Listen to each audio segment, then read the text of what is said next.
This is Seasons of Discontent with your hosts Rick Snyder and Matt Combs.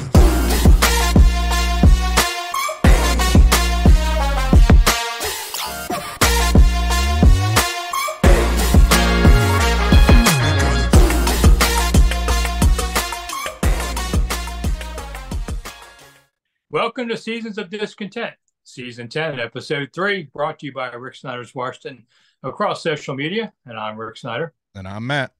And we're back discussing all things Washington sports and life as part of the mighty Rick Snyder empire. And a programming note, Seasons of Discontent, now that we're in the off season, is once a week, but for twice as long. So you can watch the first half and come back a few days later and watch the other half if you want. Or you can watch it all now. Or you can just skip to the good parts, which there aren't any, but you can look for them. Or watch it twice. Yeah, there you go. There's plenty of things you can do with this. So exactly. We're going to talk about the Adam Peters hiring for the Washington Commanders. It's not ink on the paper that we've seen yet, but I understand that they're going to have an announcement Tuesday or Wednesday. Kind of depends on the snow here in town because I don't know, man. It's almost covering the ground. So, my cars are covered. Oh, all right. So we're having down here in D.C. Unlike Buffalo, my God, it would have been criminally irresponsible to have played that game on Sunday. I mean, you couldn't have got anybody in the stadium anyway. It's Monday, and you still can't get anybody in the stadium hardly. Oh, they're there. I've seen videos. They're there. But, Rick, did you hear what they were doing? They were offering basically anybody in town of able body with a shovel to show up at the stadium. They'll pay you $20 an hour. They'll feed you. And when you take your break, you'll be in a heated area. They're just paying locals to come clean out the stands. Yeah, there's nothing wrong with that. I mean, you have to. There's a lot of manpower in something like that, including the one guy that slid down the chute. Yeah, everybody saw that. Shirtless. Yeah, waving in the air. My hero. But, I mean, all they're going to do is be able to clear the aisles. Now you have to. They told people bring your snow pants and sit on the snow. So you're going to pay $250 to sit on the snow and freeze to death. Mm-hmm. And win or not, we'd see it. But, which game would you rather be at, that or the Chief game from the other night, where as soon as you bought a beer and opened it, it was frozen solid? Yeah, I did that in Green Bay, minus 22 once for the '96 NFC Championship. The visiting team was Carolina, just like this one. They had no chance at winning in that kind of weather. Even though it sucks for Kansas City too, you can't ask Miami to play in that kind of weather. That's why you have home field advantage. I mean, it was so cold that Patrick Mahomes' helmet broke when he got hit. Like, that's how cold it was. I mean, I would have even rescheduled that one. I mean, people go, oh, football and all. If you got to prove your manhood by being outside in the cold and freezing to death, you're an idiot anyway. I thought that was a little much. I mean, Taylor couldn't even see out of her box. And I'm surprised that more teams have not started to utilize the heated field like Lambeau has. Lambeau's the only stadium in the country with a heated field for the NFL, at least. I know they have the heated benches and the heaters on the sideline and stuff like that. But, man, when you get tackled, that ground had to feel like concrete, like you're playing street ball out there. And that's like Buffalo. Buffalo's new stadium will have this. But for now, they've got a skating rink you're going to play on. Yeah. And you can do about it. But everybody made fun of the guys getting paid to shovel snow, but that's happened plenty of stadiums. I've seen Pittsburgh's done that. Once, Washington got lucky that it didn't snow right before the last home game. That's expensive to remove all that. They do have the parking lots, and Buffalo's got all the main stuff clear. They just don't have the seats clear. So everybody's just going to mass around things. You can't even find your seat. It's under 6 inches of snow. You're not sure what row am I in. How are you going to figure that out? Yeah, a buddy of mine lives in Buffalo. I was talking to him. They legitimately have 2 to 3 feet of snow. And he said the worst part about it was the wind was whipping so bad that the snow drifts are 10 feet high. So, can you imagine that in that stadium with that wind whirling? That snow is in every little nook and cranny of that stadium. Well, I mean, I can feel their pain. We've got, I don't know, we're going to be an inch or two before this is done. 2 to 3. 2 to 3. Doug Kammerer said 2 to 3 for Southern. I see the grass for days. I mean, I can't live anywhere north. Every time I see snow, my heart breaks. I mean, I can't do it. Yeah, I love the snow. I'm one of those that loves snow. If I lived in Buffalo, you would seriously have to chain me down to keep me there. I can't handle cold like that in winter. But I have done the Green Bays like that. And anything that was exposed for more than a minute, like your face just hurt. Mm-hmm. Yeah, at 40. And people say, "Oh, you're in a press box." Even a press box, you had to keep your coat on. Mm-hmm. And I spent 48 hours there that weekend. I was never so glad to kiss that place goodbye. It's a nice little place. It's actually in a neighborhood for Green Bay. Mm-hmm. That one, there's houses around the thing. Yeah. It's an interesting place. In Green Bay, you look at these open fields of snow and you think, there's nothing between here and the North Pole. It's literally, I mean, Canada, but it's all snow too. Right, exactly. Holy crap, is this rough? When Washington builds their next stadium, I hope it's got a dome on it because this is just crazy. I think it'll at least be a retractable dome because they want to. That stadium's going to be multi-purpose. They're going to work when they work out the deal with DC to go back to RFK, which is my prediction. They're going to work out some sort of deal with DC to where it's a multi-purpose stadium so that they can have WrestleMania, they can have concerts, they can have, Taylor Swift went on her football tour, her football stadium tour. She didn't come to Washington because our stadium's a dump. So, now maybe down the line with this new stadium, you can get a Taylor Swift or whoever the new hot, artist is going to be. But, and you could bring in like a WrestleMania, a World Cup. They've talked about having the Olympics in DC. Like that stadium can be such multi-purpose that it has to be a retractable dome, I would think. Yeah, the mayor was in the owner's box for the last game against Dallas. But so is the Maryland governor's been around all the time, too. So, the Maryland governor's becoming a sports czar. I mean, they got a Camden Yards deal they're finishing. He wants to get the Commanders to stay in Landover. And Maryland Racing is going to close Laurel and rebuild Pimlico, for year-round racing up there. So I'll give Wes credit. He's trying to keep sports alive here in Maryland, but I don't want to spend billions of dollars. I mean, the next stadium has to be a 365 place because you're spending – $2 billion on it. I mean, unless you want tickets to the Commanders game to be, $500 each, which it may be anyway.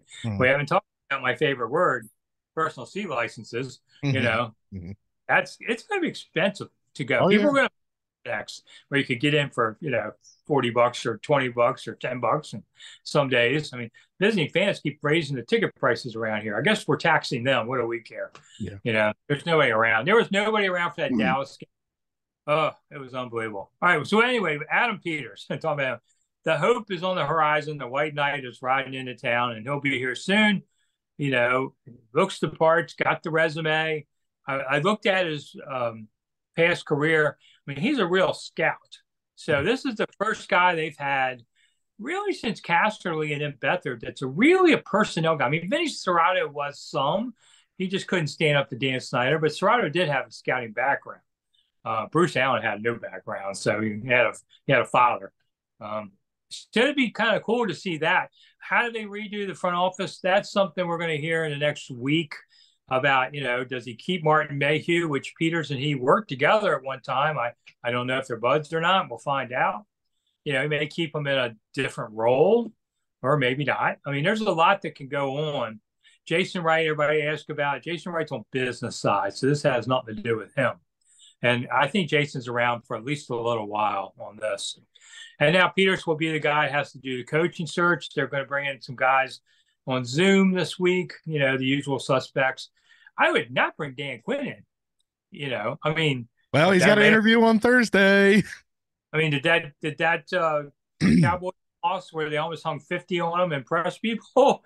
I mean, woo, I enjoyed that game. I know you that was a great game to watch yesterday. Man, fun to watch that one. I mean, they just blasted.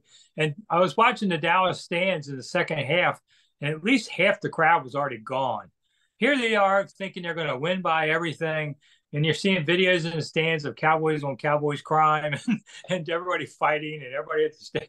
It doesn't sound like a Commanders game, really, but it was just fun to watch. But here's my resolution for Jerry. I give Jerry some free advice worth everything. Hire Belichick. And I know both men don't like each other, don't want each other, but I would tell Jerry this. You're getting awful old, dude. You ain't got much time left. You look at Jerry, he ain't got a lot of years left. Put your ego aside. And I would tell Belichick the same thing. You got one more chance to win a Super Bowl. This is a pretty good team. Put your egos aside, leave each other alone, and go to work. and Belichick maybe could at least get them past the first round of the playoffs. But see, that's where you're gonna hit a snag, because Jerry is owner, GM, team president. Jerry is everything. Belichick is going to want to have some say on his roster, and is Jerry going to relinquish his power? That's always been the shortcoming with Dallas.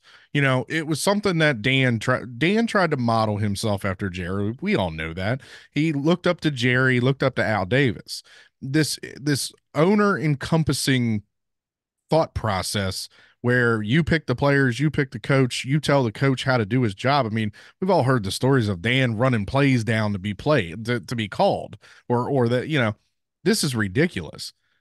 Will the two, you say, egos? Well, Belichick's going to walk in and be like this. I got 6 rings on every single finger. What do you want? Jerry's only got 3, three since he's been owner? Jerry's got 3. Are they going to? I don't think they would be able to work together. Well, I tell Jerry this: you're 81 years old. Belichick's 75. Well, I know, but Jerry's closer to the grave, I think, than Belichick. If you look at. Oh yeah. If you look at Jerry, he's looking. He's getting old. He's looking old. Finally. I mean, he may bury both of us, but I'm just saying. I'd look at him and say, "Listen, do you really want this? What do you want more? Do you want a Super Bowl ring, or do you want to keep playing with your team?" Because if you really want a Super Bowl ring, something that you learn now, and I'm in my 60s now, you learn that you have to hand over power. You've had it forever, but now when we go to the beach every summer, my daughter's now planning the whole trip. I used to do all this stuff, and I learned, you know what? It's okay to let the younger people run things at times, and you just sit back and enjoy the ride. Well, and we had heard that with Jerry, where he's given Steven a lot more power, Steven Jones, his son. But that's also a kid. I mean, he's not a GM. He grew up as the Cowboys owner's son. Sure, he's been around football his entire life. I've watched football my entire life. Does that qualify me to be a GM? No. I don't know what goes into being a GM and scouting and running a damn the personnel in the team. I can't do that. But yeah, I think the problem that Jerry had conflict with Jimmy Johnson back in the day. That's why Jimmy left and went to Miami. Ever since then, every coach that he's hired, except for maybe a Parcells type, he's gotten, he's been the final word. He's been in the draft room. He's been in, he does everything for the Dallas Cowboys. And, so basically he hires stooge coaches. Are they good coaches? Yeah, they were at one point. McCarthy won a Super Bowl with Aaron Rodgers, but I don't know, man. It's just, I don't know. I feel like it's a lot of overreaction with the Cowboys, but I understand. I mean, they've been hyped up by ESPN and every publication since the beginning of the season, and this #1 defense and the #1 overall offense. And I mean, I saw them this morning. They want to fire Dan Quinn, Mike McCarthy, and cut Dak Prescott. Really? Yeah. Come on. This is overreaction Monday if I've ever seen one. I'll say this about, I'll say 2 things about Jerry. One, he finally put Jimmy Jones in the ring, or whatever they call it. Jimmy Johnson. Jimmy Johnson. They finally put him in there. So maybe Jerry's kind of trying to, Oh, and Jimmy was hot at halftime. Jimmy was pissed. Yeah. I loved it. But maybe Jerry, by doing that with Jimmy, is come to that realization that you got to kind of pull things together here. And I want to say one thing. I've met Jerry's daughter. I did a story on her a few years ago, Charlotte. She's the sharp one in the group. She's awesome. I mean, she's smarter than all. So they ought to, and she's running part of the team too. There's the one to really watch. Let her run the team. But right. I'd say that's what Jerry's. All right, well, we talked about the Cowboys. No, let's get back to the Commanders. This is the show that the team we're supposed to be talking about on this show. So yay or nay on the Adam Peters hire. I mean, obviously, he was the #1 sought after general manager for the past 2 years. I know last year he had been requested by a couple different teams and he denied them. He took one interview this year, and it was with the Commanders, and they gave him the job. Apparently it's a 5-year deal, so Harris and company are willing to let him build this team. It's fitting the perfect roadmap that Josh Harris has talked about. Josh Harris has talked about where, it's not just going to be a flip of the switch and I'm not going to be involved. I'm going to hire people that know how to run the team. It's not anything. I don't know anything about football, and he's a fan. but he wants to see his team succeed. So therefore, he's putting the correct people in place. And that's why I think your head coach comes down to be, obviously Ben Johnson is the number one candidate. It's going to come down to being him or Slowick, the guy out of Houston, because we know Peters has connection to both of them. I think it's going to come down to one of those. And I'll be honest with you, both of those offenses this weekend look pretty damn good. So, and it takes a lot into question too, is with the head coach. Do they necessarily want to go quarterback number 2 overall? Do they look at what Ben Johnson has done with Goff. Goff was thrown in on that package deal for Stafford to go to LA. Goff was an afterthought, and they've worked with Goff and they've made him a pretty serviceable quarterback. You think maybe they could do the same with Sam Howell, who they still have control of for 2 years? Yeah, you do. They have 2 more years with Howell. All right, well, here's your question. When's the last time the Lions won a playoff game? 1991, right before they lost to the Washington Redskins. Right, they lost to the Redskins in the NFC Championship, and the Redskins won the Super Bowl. That's the last time they've been in it at all. At least Washington has a little something on since then, but not much. I guess it was January of '92. I think they said. Yeah, January '92. But it was the '91 season. Yeah, that was right before I covered that Redskins Detroit NFC Championship game, and then I covered the Super Bowl too. But so that's how long they've been. That's like a million years ago on everything. But I think next week they could have a coach in place if this team is not still playing. They can interview people, but like if you really want Ben Johnson next week and you say, we want Ben Johnson, but this team's still playing, you can't say anything. You just got to wait. He can't be head coach of Washington and still finish with the Lions. So it may take longer, but it may be one of those things where everybody knows what's going on, but just have to let it go. But one of the first things Adam Peters got to do is look at his own free agents and say, okay, which ones are we going to keep? For instance, and decide too, the other key is the quarterback. He may have an idea of what you want to do for quarterback. If he thinks we're not going to do quarterback at 2, then maybe you keep Jacoby Brissett and try and keep him here. But if you think now we're going quarterback, then Jacoby Brissett's gone as a free agent, on there and staff. What's going to happen? If Curl is up, if we're talking reasonable deals, okay, if somebody doesn't throw crazy money at them, I think you keep Curl. Yeah, but unfortunately, like Sport Track is calling it $15 million. That's a market value for Kareem Curl. No way. No, it's not staying for that. Curtis Samuel, and there's a guy, he and Gibson are both free. But what kind of offensive system's coming in, and does it maximize their skills? That's the whole question. I wouldn't care about Gibson, but Samuel, if you can keep him, and if it fits. If it doesn't fit, then you got to let him go. And Samuel may be looking at this like, man, I can go play for Kansas City and fit in well and maybe get a ring. So it's not as easy to keep people as you might think. Yeah, because, realistically, any one of these free agents can go over to Kansas City, and it's going to be a similar offense to what they ran this year, we don't really know what's going to happen with Bieniemy. Do some of these guys follow Bieniemy to his new team? Do they go to Andy Reid? Because Kansas City needs wide receivers. They definitely need one or two wide receivers in the offseason. And I can see Curtis Samuel clinging on to try and win a championship before he retires. I like Curtis, but let's be honest, Curtis was brought here as a Carolina Panther. He was brought here with Ron because he knew Ron and Scott's system. Yeah, he did okay. Pringle is also a free agent. Yeah, Pringle's a Bieniemy. That's a Bieniemy hire. He just popped up once in a while, but nothing. I wouldn't worry if they lost him. Crowder, we always saw Crowder did much better job returning punts, but they look at the stats and know he didn't. It was the same as anyone. But I like for a cheap deal, if you can keep him, okay. But I could go younger on Crowder too. Yeah, Crowder was nice. That was a good story of him coming back. He had that one really nice long return. But after that, he kind of went invisible. There was one game where he did play wide receiver and he had a couple snags, which was nice to see because I think they were down a couple wide receivers that game. I think Crowder was more of a mid-season, hey, this guy can help us, let's bring him in. Like I said, Pringle was a Eric Bieniemy familiarity signing. He might even been brought in just to help the other guys learn the system, off of out of practice. Offensive line, Lucas, Larson, and Charles are free agents. I would keep Lucas as a backup, and I'd let Larson and Charles go because they're always hurt. Yeah, I'm with you on that one. Effie Obata, who's had a bad leg injury on the defensive line. I don't see bringing Obata back because of the injury, but also you've lost Hill on there too. So you don't, you need defensive ends, but Hill, if you can keep him as a reserve, okay. But other than that, I wouldn't worry about it. Yeah, I mean, Hill and Ridgeway were very good backups for us. I think you could keep both of them. At linebacker, Barton, Mayo, and Hudson. Bye. All three of you go. Well, Barton was your leading tackler. I mean, also, what is the defensive system? Is it a 3-4? Is it a 4-3? Bye. I don't. There. I want to my first shopping list for Mr. Peters.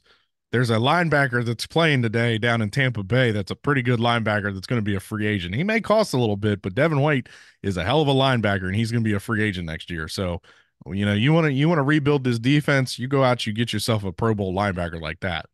Something we haven't had in this team, by the way, Rick, since what? London Fletcher? Yeah, I didn't appreciate London Fletcher. I have to admit that. I thought he was good, but I didn't think he was great. But they haven't replaced him in all these years. No, they haven't, and nobody really has. London Fletcher was a tackling machine. London Fletcher was, look, if they're getting to the second level, London was going to make the tackle. London didn't have the flashy numbers when it comes to sacks and stuff like that, but he was efficient. London was an efficient tackling linebacker, and that's something that we've not had since he left. And your defensive secondary, also besides Curl, you have Fuller and Reeves. If Reeves team, I keep him. Fuller, Fuller didn't have a bad season this past year. The 4 years overall were but if you can get him cheap, okay, maybe. But then again, what's the defensive system? The system. Yeah. That's we have to see who's the head coach, offensive coordinator, and the defensive coordinator really before we can make any kind of assumptions on who's going to stay and who's going. Now, here's an interesting one. Sam Cosmi, because he was, not a first-round pick, they don't have a fifth-year option on him. So he's coming into his fourth year. He was the best player on the line and probably one of their better players, especially if you look at his PFF ratings, which I don't, but I hear about him. I think you have to extend Cosmi this offseason because if you let him get to camp, he'll just think, well, I'll play the season and then either you tag me or I can go elsewhere. So now is the time to get Cosmi signed for longer. He's kind of under the radar that way, but yeah, and I'll be honest with you, after losing guys like Trent and Brandon Scherf and stuff like that to free agency and trades, you got to kind of lock up. It's time to start locking up your own. And is Cosmi is he going to be a Pro Bowler? Is he going to be an All-Pro? We don't know. But it's somebody that you've invested draft capital in, and he's played pretty well for you. You need to at least keep him and give him a look. Yeah. Okay. So out of the remaining teams that we've seen, I would say if I had to pick somebody in the Super Bowl that you might not think of, I mean, it's easy to say Baltimore, San Francisco, but I might take Detroit. I think Detroit, I knew that was going to be a great game against the Rams. That was the game to watch the first weekend. Two pretty close teams, two teams that had some momentum. I wasn't surprised the Rams gave them hell because the Rams have really been hot lately. But I like Detroit. I like them a lot. I'll go Houston. Look out for Houston. Houston's playing with house money. I mean, yeah. Stroud is playing with a chip on his shoulder. He knows he should have been the number 1 overall pick, and he knows that his name got dragged through the mud before this draft. Stroud's pissed, and Stroud wants heads. So I would not be surprised if Houston made it farther than everybody expected.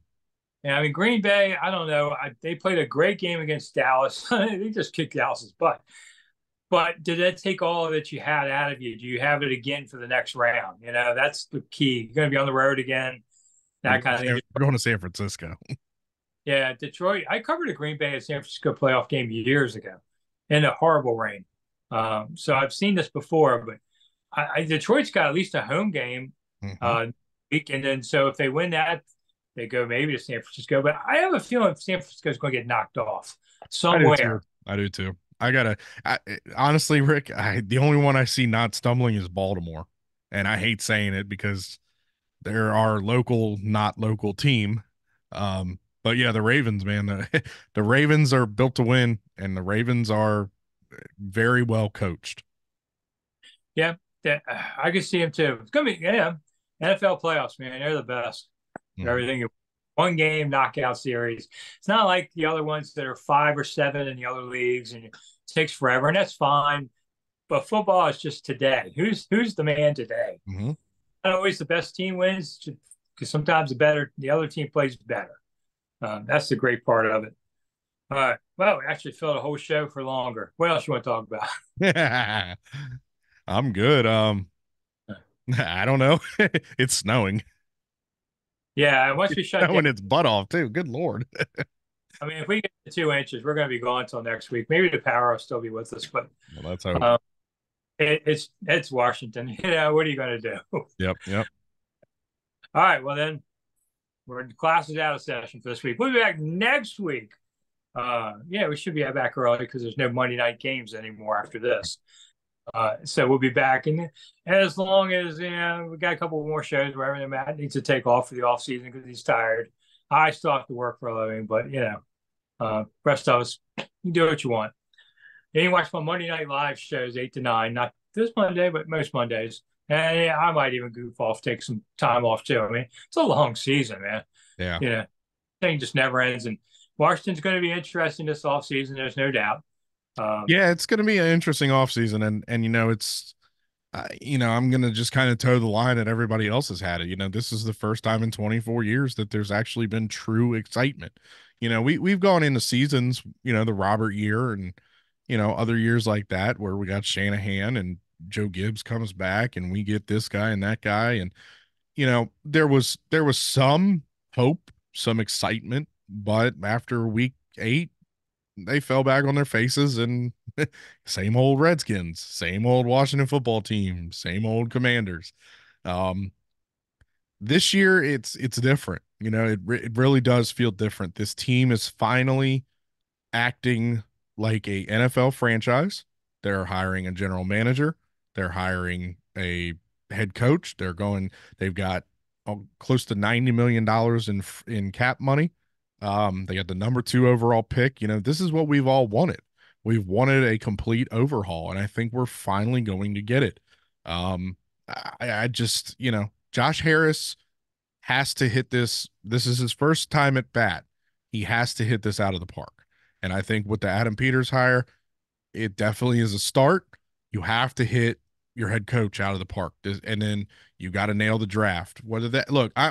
I don't want quarterback personally. I want to roll with Sam Howell for another year and see what he can do. But if they go quarterback, I'm not gonna doubt the guys making the picks. When it was Vinny, when it was Bruce Allen, when it was Dan Snyder, those guys don't know anything about football. Vinny knows more about playing pickleball or racquetball than he does picking NFL players. But this year I'm actually, there is some hope and some excitement, and that's something we haven't had in a long time. And yet you can do all the right things and still not win games. That's true. But hey, like I said, you got a number 2 overall pick, you got a full rehab of the roster and coaching staff, and you got a last place schedule. Why can't we be Houston? Why can't we be Cleveland? Why can't we be the Lions? Even Jacksonville was close to making the playoffs. I think sometimes it's because we're Washington and all the evil vibes around the country. People hate DC because of the government. And I think they all sit there and jinx us every day in their prayers. So that's why we can't have nice things. Well, as soon as Dan Snyder, as soon as the ink was dry on the check, we should have had an exorcism at FedEx Field because the evil entity has been exorcised. It's time to bring some brightness on that stadium and to this team. Well, in 1871, the Congress really wanted to move to St. Louis, but they told DC, you got to build roads and sewers and water and all this stuff, or we're leaving. Well, there's a lot of jobs here for the federal government, about 500,000 of them. So I appreciate that part of it, but maybe we should have let them go so that everybody around the country wouldn't say, I hate Washington, and just that karma is killing us. I don't know. All this. I will be interested to see if Peters is accessible to the media more than just a press conference. We haven't had that since Casserly. I could call Casserly whenever. Beathard was not. I was a punk kid during Beathard's years, but it's hard to believe. But yes, I was young, and so I didn't have that kind of access to him. But he was better with the media. I would say that you could find him. I mean, I haven't talked to Bruce Allen. You never could get. Vinny and didn't want to talk to. It's been forever since we've had a real GM that could give you a reasonable answer and you believe him, in 30 years. So well, yeah, and I do believe that Adam Peters and his staff hopefully will be accessible. I don't think that Josh Harris is going to be very accessible. I think that's one of the main reasons that he has Magic Johnson on his ownership staff, and a guy like Mark Ein, and those guys are locals. I think that I really think that Josh Harris wants to step back. He just wants to write the checks. He'll go to the games. You'll see him every Sunday, but I think he just wants to cut the checks. I don't think he really wants to talk to the media. I don't think he wants to pick the players or anything like that. So, but I do believe that he'll be, ready to make the hard decisions when he needs to. And the last guy like that was Cook. Yep. So yeah, I give it's possible. I mean, hey, free agency comes, that's when Magic's got to show up around here. Exactly. Magic's got to be in the room. Yeah. So. All right. Well, we'll be back next week. So I'm Rick Snyder. I'm Matt. Thanks for coming. Bye. Thanks for listening to Seasons of Discontent with your hosts, Rick Snyder and Matt Combs.